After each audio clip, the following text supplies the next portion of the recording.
Warning, do not copy these clever criminals. Number 10. Jonathan Wilde. This famous thief was known for playing a little bit on both sides of the law, and did so while acting out every kid's dream. He began to portray a vigilante criminal catcher he called Thief-Taker General. Thief-takers were privately hired persons who would go after and catch criminals in the 17th and 18th centuries, as a major police force didn't appear in London until the 19th century. Good old thief-taker General Jonathan Wilde took advantage of this system and manipulated his way around the city doing what he wanted. He bribed prison guards into letting out his friends and associates, would steal goods, then return them to collect the reward, blackmail those who tried to cross him, and it didn't turn out well for him in the end. Sure, he thrived for some time and enjoyed a pretty good life while doing so, but in the end, he got what was coming to him, and he went to the gallows on May 14th, 1725. Number 9. Victor Lustig. Victor Lustig was a con man for the books, as he was able to convince numerous people of some pretty bold things. Like the time he managed to sell the Eiffel Tower, or the time he somehow nearly managed to sell it again, or how he sold people what was known as a Romanian box, which was a contraption he said could duplicate any bill inserted in just 6 hours. The first time he sold the Eiffel Tower was in 1925. He managed to convince scrap metal dealers that the monument was being taken down, and that the metal needed a buyer. He found one, André Poisson, who paid Lustig a large sum to secure the monument for himself. But once that payment went through, Lustig fled to Austria. Poisson was too embarrassed to admit to being swindled, so he didn't alert the authorities, which left the door wide open for Lustig to come back and try it again. He did, and this time the scam was figured out before the sale went through, and Lustig became a wanted man.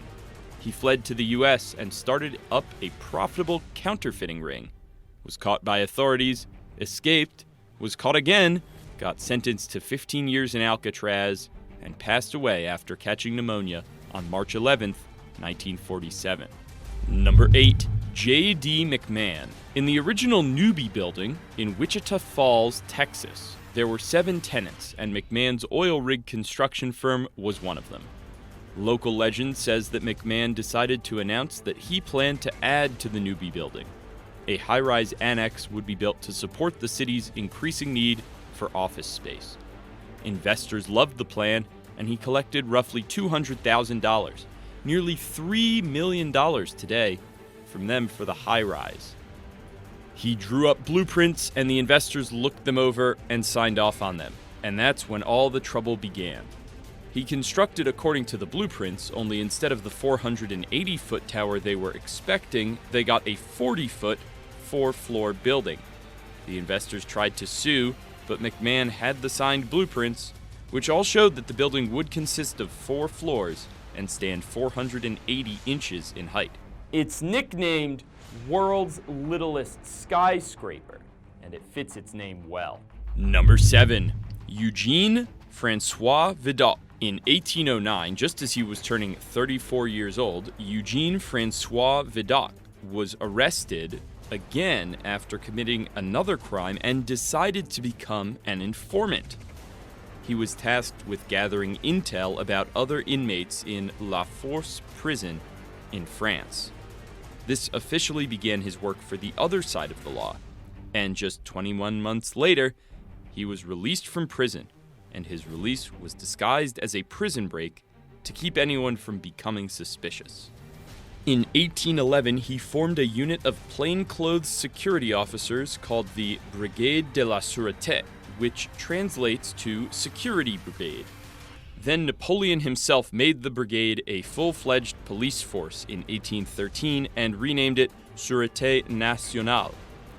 Eugene Francois Vidal remained the director of the Sûreté Nationale for years before founding the first detective agency, Le Bureau des Renseignements, which of course translates to Office of Information. What a turnaround. Number 6. Anthony Curcio. Anthony Curcio spent a few months surveilling a Brinks armored car that made deliveries to a Monroe, Washington Bank of America branch. He planned a robbery that thought up every last detail and even came up with a genius escape plan that was totally unconventional. After hooking up a pulley system to pull him up nearby Woods Creek, he decided to make his move.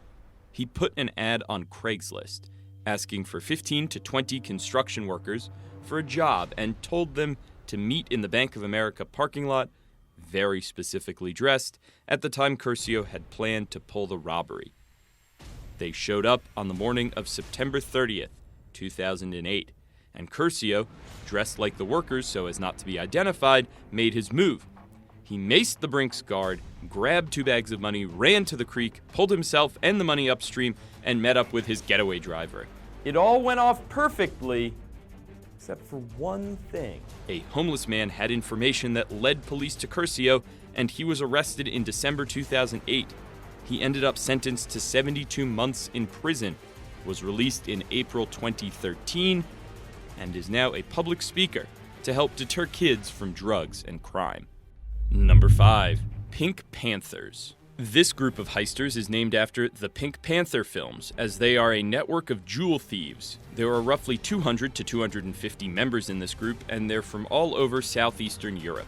Many agencies are after these skilled folks, as it's believed they've pulled jobs in 16 different countries, including the United States, France, Germany, Japan, and Australia. Now, these guys aren't your average thieves. What they do has been referred to as glamorous and artistry, almost like a real-life team from Ocean's 11. In the 2000s, in a span of just 6 years, the Pink Panthers went to 20 different countries and robbed 120 different stores. They don't mess around either. They pull out all the stops and think of everything. They once painted a bench near one of their robberies so no one would sit on it and see them robbing the place. They break out of prison, use machine guns when needed, get away on boats, and are incredibly talented at what they do. Whoa. Number 4. Colton Harris Moore. This boy committed his acts of theft fairly recently.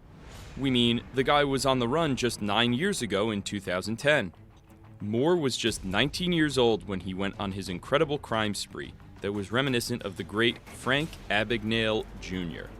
Moore stole lots of things like cars, boats, and airplanes across Idaho, Washington, and even Canada. It's believed he's responsible for more than 100 thefts, many of which were bold and brazen. He earned the nickname Barefoot Bandit after committing some of his crimes barefoot, and he once even left 39 footprints in chalk, alongside a message which read, "See ya." Pretty strong Bart Simpson energy, if you ask me. He was eventually captured in the Bahamas just a few months after his crime spree began, and even his capture was Barefoot Bandit style. He was found on Harbor Island in the Bahamas and tried to flee on a boat before police shot out its engines, and he soon found himself before a judge. Moore was sentenced to 6.5 years in a Washington state prison, which he served most of, and he was released in 2016. Number 3. Abbas and Hassan O. On February 25th, 2009, a massive jewelry heist went down at Kaufhaus des Westens, a department store in Berlin. 3 masked men were caught on camera breaking into the store, smashing their way through jewelry cases, and grabbing whatever they could get their hands on. It's estimated that they made off with somewhere around $6.8 million worth of jewelry and watches. A glove was left at the scene, and from it, police gathered DNA evidence. The problem is, the DNA led to 2 people, both Abbas and Hassan, but as German law has it, every individual has to be proven guilty of a crime to be punished. Since the twin brothers' DNA was so similar, they were unable to determine whose DNA was on the glove. The 2 were set free. The crime has never been fully solved.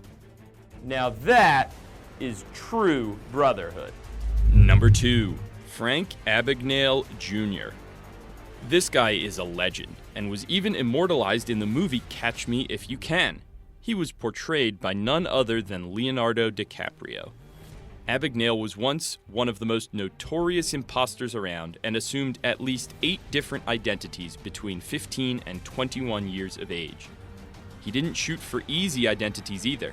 He assumed the lifestyles and even responsibilities of the various people he became. These included a physician, lawyer, airline pilot, and a U.S. Bureau of Prisons agent. He was great at check forging, could produce fake documents that were wholly believable, and could become anyone he wanted. Yeah, Abagnale got caught, like many of the greats do, but he also managed to escape twice. Once from a taxiing plane he was aboard, and once from a federal penitentiary. He served not quite 5 years of a 12-year sentence, and was released in 1974 because he agreed to help the FBI. He's now a security consultant and continues to assist the FBI from time to time. All right, so we've seen some super smart criminals already, and we still have one more to go. But first, let me know, have you ever planned the perfect heist? And have you ever had the courage to try and pull it off? Sound off in the comments below. Number 1, Leonardo Notarbartolo. Alright, get this. So this guy was linked to the scene of a massive heist by a partially eaten bologna sandwich left nearby. Let's see what happened. First of all, many have called this 2003 job the heist of the century, and for a good reason. It's one of the largest heists in history and was done by a 5-person team led by none other than Mr. Bologna Sandwich. Notarbartolo had rented a space in the Antwerp World Diamond Center, and so he had an ID card for tenants, which allowed him 24/7 access, among other perks. By the time they were done with the place, 123 of 160 safety deposit boxes had been forced open, and their contents had mostly gone missing.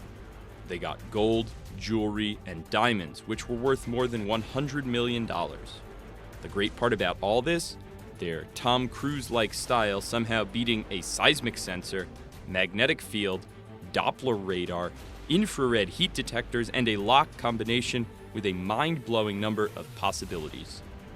Anyway, that sandwich tied Leonardo to the crime, and he was taken in and eventually sentenced to 10 years in prison in 2005. He actually got out early on parole in 2009. He was then rearrested in 2013 for a parole violation, for not even trying to compensate the victims of his crime, as was a condition of his parole. He went back to jail, was made to serve out his sentence, and then got out. Most of the stolen items were never found, and Leonardo doesn't have to worry anymore since he's already served time for the crime. Ingenious criminal. And after reading all that, I think I'll stick to making videos personally.